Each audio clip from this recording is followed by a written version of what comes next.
नागपुर की राजनीति में आज एक बड़ा बदलाव देखा गया, जहां सामाजिक कार्यकर्ता यश गोरखेड़े ने गुरुवार को अपनी नई राजनीतिक पार्टी जन बदलाव पार्टी का औपचारिक रूप से गठन किया है। पश्चिम नागपुर के शंकरनगर चौक स्थित महाराणा प्रताप हॉल में हुए इस आयोजन में सैकड़ों लोगों की उपस्थिति ने साफ कर दिया है कि जनता बदलाव चाहती है। पश्चिम नागपुर के शंकरनगर चौक में आज एक नई राजनीतिक शक्ति का जन्म हुआ। सामाजिक कार्यकर्ता यश गोरखेड़े ने जन बदलाव पार्टी की शुरुआत करते हुए कहा कि हमारी राजनीति सिर्फ और सिर्फ जनता की भलाई के लिए है। उद्घाटन समारोह में सैकड़ों लोगों ने मौके पर ही सदस्यता लेकर पार्टी का समर्थन जताया। हॉल में हम जनता के लिए है ऐसे नारे गूंजते रहे और युवाओं में खासा उत्साह देखा गया। यश गोरखेड़े ने कहा कि यह पार्टी आम नागरिकों की आवाज बनेगी और सिस्टम में वास्तविक बदलाव लाने का काम करेगी। हमने इस पूरे देश में देखा है और इस देश के पूरे इतिहास में देखा है कि पार्टियां इस देश में बनती है जाति के आधार पे, धर्म के आधार पे, परिवार के आधार पे कि जब कुछ लोग मिलते हैं तो लोगों का जो समूह है वो बन जाता है उसका नेता और उसके बाद उसके बच्चे। तो हम लोगों ने इतने साल से कांग्रेस भाजपा का शासन देखा है, कई पार्टियां आई है और गई है, लेकिन जनता का जो प्रतिनिधित्व है, जनता की जो लीडरशिप है वो हमको देखने के लिए नहीं मिली है। आप इतिहास उठा के देख लीजिए, कांग्रेस से लेकर भाजपा तक। भाजपा भी ये संघ परिवार की पार्टी है, कांग्रेस से गांधी परिवार की पार्टी है, शिवसेना ये ठाकरे परिवार की है, एनसीपी ये पवार फैमिली की है, लेकिन जनता की फैमिली ये कहाँ पे है। इसलिए जन बदलाव, क्योंकि हम लोग जब भी बदलाव की बात करते हैं तो हम लोग कभी जनता की बात नहीं करते हैं। और बाबा साहब अम्बेडकर ने जो संविधान दिया उसमें लोकतंत्र दिया है और लोकतंत्र में सबसे बड़ी जो ताकत है वो जनता के पास है, वो है वोट का अधिकार। तो हम लोग इस बार वोट का जो अधिकार है उस जनता को हम चाहते हैं कि इस बार जनता के जो बच्चा है वो राजा बने। इसलिए छत्रपति शिवाजी महाराज और बाबा साहब अम्बेडकर का जो रास्ता उन्होंने हमको दिया है, स्वराज, सुराज और लोकराज का, इसको मद्देनजर देखते हुए आज हजारों जो लोग हैं वो यहाँ पे एकत्रित हुए हैं। और जन बदलाव पार्टी जो है ये ऑफिशियली आज इसका लॉन्चिंग हुआ है और आने वाले समय में जो इलेक्शन है नागपुर महानगर पालिका का वो जन बदलाव पार्टी लड़ेगी, मुद्दों पे लड़ेगी। हमारी जो विचारधारा है वो बहुत क्लियर है। छत्रपति शिवाजी महाराज और डॉक्टर बाबा साहब अम्बेडकर के ये पूरे कार्यकाल में जितने भी जो महामानुष है वो जो पैदा हुए थे उनकी जो विचारधारा है उसको मद्देनजर रखते हुए मुद्दों की जो राजनीति है, जो गवर्नेंस है, जो अच्छी सरकार जो है वो कैसी ये चलाई जाए, उसमें एजुकेशन, शिक्षा, स्वास्थ्य, रोजगार, ये जो मूलभूत सुविधाएं हैं ये जनता को कैसी मिले ताकि इंडिया जो है ये नंबर 1 बन पाए। और इसकी जो शुरुआत है, आप सबको है पता कि नागपुर जो है वो देश की राजनीति का केंद्र है। तो भाजपा के खिलाफ सारी की सारी विपक्षी पार्टियां कमजोर हो चुकी है। विपक्षी पार्टी अगर कमजोर होती है इसका मतलब ये नहीं है कि विपक्ष कमजोर हो चुका है। विपक्ष मतलब जनता, विपक्ष मतलब लोकतंत्र। तो लोगों के बीच में से ही अभी नेता ये बाहर निकल के आएंगे। आप देखिएगा कि आने वाले इलेक्शन में आपको ऐसे लोग जो है वो देखने के लिए मिलेंगे जिनका राजनीति से कोई लेना देना नहीं था। और आने वाले समय में आपको नागपुर में भी ऐसा मेयर दिखेगा जिसके बाप दादा जो है वो नेता नहीं थे, वो गरीब के बच्चे हैं, उनके अंदर काबिलियत है, उनको मौका नहीं मिल पाया। इसीलिए जन बदलाव पैसा, संसाधन, प्लेटफॉर्म, जनता की मदद से, क्राउड फंडिंग की मदद से ये तीनों चीजें जो है वो फुलफिल करेगा। और जनता अपने बीच में से जिसको भी चुन के निकालेगी, जन बदलाव का उम्मीदवार वो होगा। और जन बदलाव पार्टी ये पूरी ताकत से जो है पूरी की पूरी सीट पे इलेक्शन लड़ने जा रही है। हमारा मुख्य उद्देश्य है कि आपने हमेशा सुना है प्लाटो एक जो विजनरी थे और फ्रांस की जो क्रांति थी उसमें प्लाटो का बहुत बड़ा एक रोल रहा है। और प्लाटो ने कहा that if you do not participate in politics get ready to be ruled by your inferiors. मतलब अगर राजनीति में जो सही लोग हैं, जब तक वो सही लोग राजनीति में नहीं आएंगे तब तक समाज का जो परिवर्तन है वो नहीं हो सकता। आप देखिएगा कि ईवीएम पे जितनी भी जो बटन्स होती है, जितने भी उम्मीदवार होते हैं, तो जनता जिसको भी वोट दे रही है वो मजबूरी में दे रही है। कांग्रेस को जो वोट पड़ रहा है वो भाजपा के विरोध में पड़ रहा है, भाजपा का जो वोट पड़ रहा है वो कांग्रेस के विरोध में पड़ रहा है।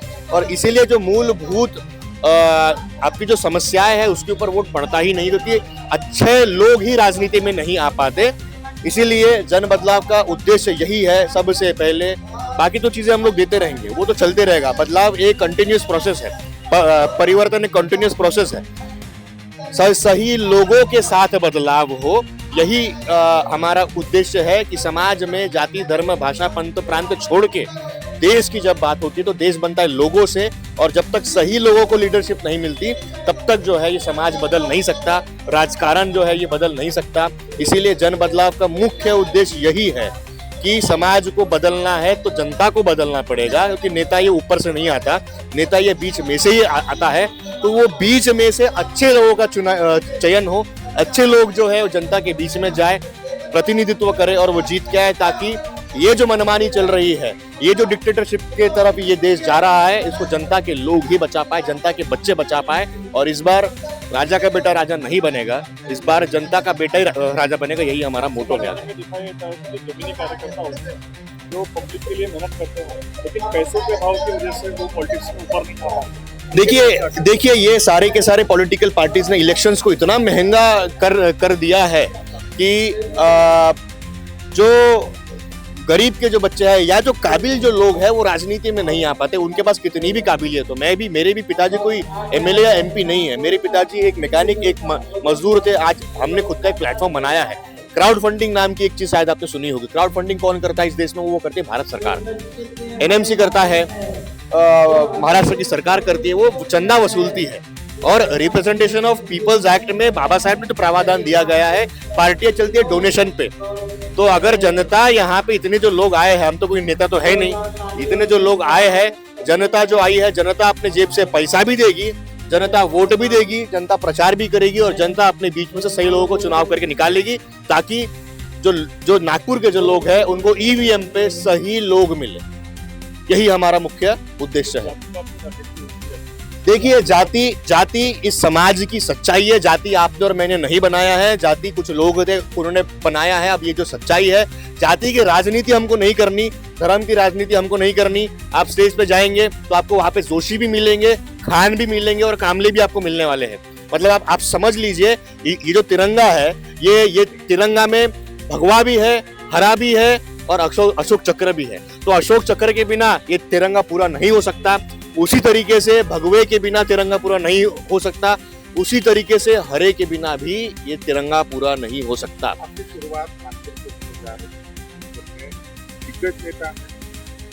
दिग्गज नेता क्या होता है? दिग्गज नेता कुछ नहीं होता है। जनता के पास ऑप्शन नहीं है, लैक ऑफ ऑप्शन की वजह से ये नेता 10 बार जीत के आते हैं। इलेक्शन होते हैं सिर्फ 5 सालों के लिए। जनता कहती है कि भैया 5 साल हमारे ये काम नहीं है, वो काम नहीं है, शिक्षा नहीं मिली, स्वास्थ्य नहीं मिला, रोजगार नहीं मिला। और जब वोट देने की बारी आएगी तो भैया मेरा जात का नेता कौन है, मेरा धर्म का नेता कौन है, उस पर जाके वो वोट देते हैं। हमारा एक ही कहना है कि ये जितने भी गद्दावर जो नेता अपने आप को सो कॉल्ड कहलाते हैं, इनको भी अभी हम लोग आने वाले वक्त में बताएंगे कि लड़कों में और स्पेशली नागपुर के लड़कों में कितनी बड़ी ताकत है, जो आपको सिर्फ हराएंगे ही नहीं, आपकी जो कूटनीति है, आपकी जो गंदी जो राजनीति है, आपकी जो गुंडेशाही है, जो 2 दिन पहले जो मेरे साथ हुआ, वो सब अभी हम लोग खत्म करने वाले हैं। राजनीति होगी मुद्दों की, राजनीति होगी बदलाव की, राजनीति होगी संविधान की और राजनीति होगी आने वाले भविष्य की। यही हमको आगे बताना है। महानगर पालिका में तो दूसरे पार्टियां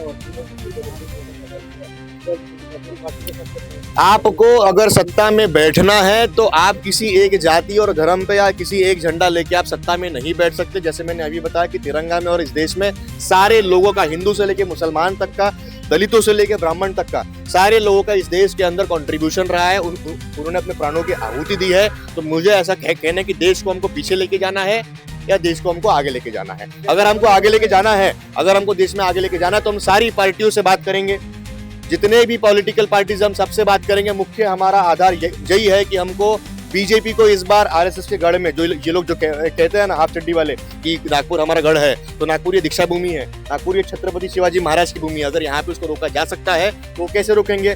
सारे पॉलिटिकल पार्टी से हम लोग बात करेंगे आने वाले समय में। उनको बोलेंगे कि आप जहाँ पे मजबूत हो वहाँ जन बदलाव उम्मीदवार नहीं देगा, वहाँ पे आपको समर्थन देगा, बशर्ते आपको भी काबिल जो युवा है उसको भी आपको समर्थन देना पड़ेगा। हम लोग कांग्रेस से भी हम लोग बात करेंगे। कांग्रेस का मैं आपको एक चीज बता दूं, कांग्रेस 90% चुनाव ये हारा है। जहाँ डायरेक्ट फाइट हुई थी बीजेपी के साथ, गंदा हारा है। तो बस लड़ने के लिए वो लोग लड़ रहे हैं। अभी मौका है कांग्रेस को भी, तो वो चाहते हैं कि गठबंधन में अगर आना चाहे तो हमारी तो उनको ऐसा लगता है कि नए लोग हैं, क्या ही करेंगे, तो वक्त उनको बताएगा। जनता के पास पूरा का पूरा इस बार चांस है बदलाव करने का, और पार्टियों के पास भी है। वो चाहे एमआईएम हो, चाहे वो बसपा हो, चाहे वो असपा हो, वंचित बहुजन आघाड़ी हो, शिवसेना हो, एनसीपी हो, या कांग्रेस को, हम सबसे, आम आदमी पार्टी, हम सबसे बात करेंगे, एक जॉइंट वेंचर हम लोग चलाएंगे, क्योंकि हमको नागपुर में इनको रोकना है। राहुल गांधी हमेशा दलितों और पिछड़ों को आगे बढ़ाने की बात करते हैं और संविधान को बचाने की बात करते हैं, तो आपने तो नई पार्टी बनाई है, ऐसा क्या हुआ कि नई पार्टी बनाने की? क्योंकि मुझे नहीं लगता कि कोई जनता की पार्टी है। मैंने आपको पहले भी बता दिया कि सारे के सारे परिवार की पार्टी है। राहुल गांधी के अंदर क्या क्वालिटी है? राहुल गांधी ये राजीव गांधी के बेटे हैं। राजीव गांधी का अगर आप नाम हटा दो, अगर यश के पीछे भी यश गांधी होता, यश गौरखड़े नहीं होता, तो आप इतनी मीडिया जो है बहुत सारी मीडिया आती। आज यश गौरखड़े एक आम इंसान है और इतने लोग खड़े हैं, इसलिए आप यहाँ पे थोड़ा बहुत भी लोग आए, वरना कौन हमको नोटिस कर रहा है? 1 साल पहले यश गौरखड़े कौन था? किसी को कुछ था क्या पता? जन बदलाव क्या है? हंस रहे थे।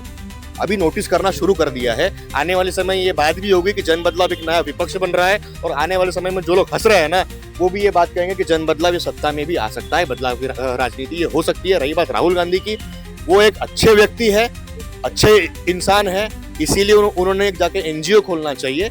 अगर आपको मोदी को हराना है तो मोदी ये ग्राउंड से ऊपर बैठे हुए हैं, राहुल गांधी ये ऊपर से नीचे आए हुए हैं। अगर मोदी को अगर आपको हराना है, आप देखिएगा एक बात, बीजेपी का जो नैरेटिव है, बीजेपी की बहुत सारी जो खूबियां है, वो क्या है? बीजेपी के पास हिंदुत्व का नेशनल नैरेटिव है, नेशनलिज्म का, राष्ट्रवाद का। उसके बाद उनका डायरेक्ट बेनिफिट ट्रांसफर एक हो गया। तीसरा, उनका जो मैसेंजर है मोदी जी जो बात कह रहे हैं वो मैनिपुलेट कर रहे हैं। और चौथी बात, उनका जो संगठन है, भाई बीजेपी से कुछ अगर सीखना है तो वो अपने गोल को लेके सीरियस है, वो टाइम पास वाले लोग नहीं है, वो साल भर पढ़ाई करने वाले लोग हैं। कांग्रेस के लोग कैसे है, भैया अगले महीने एग्जाम है और आज पढ़ाई करोगे, तो आप नहीं जीत सकते।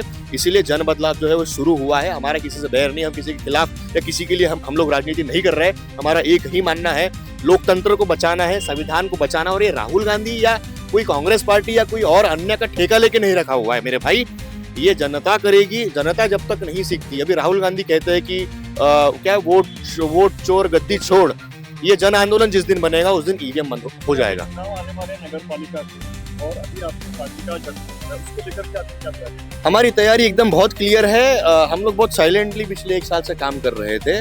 वो जब साइलेंटली आप काम करते हो, आप दिखावा नहीं करते हो, तो आपको आपकी सक्सेस मिलती है। हम लोग दिखावे वाले लोग हैं, हम लोग चुपचाप कर रहे हैं, हमारे पास पैसा नहीं है, क्राउड फंडिंग कर रहे हैं हम लोग।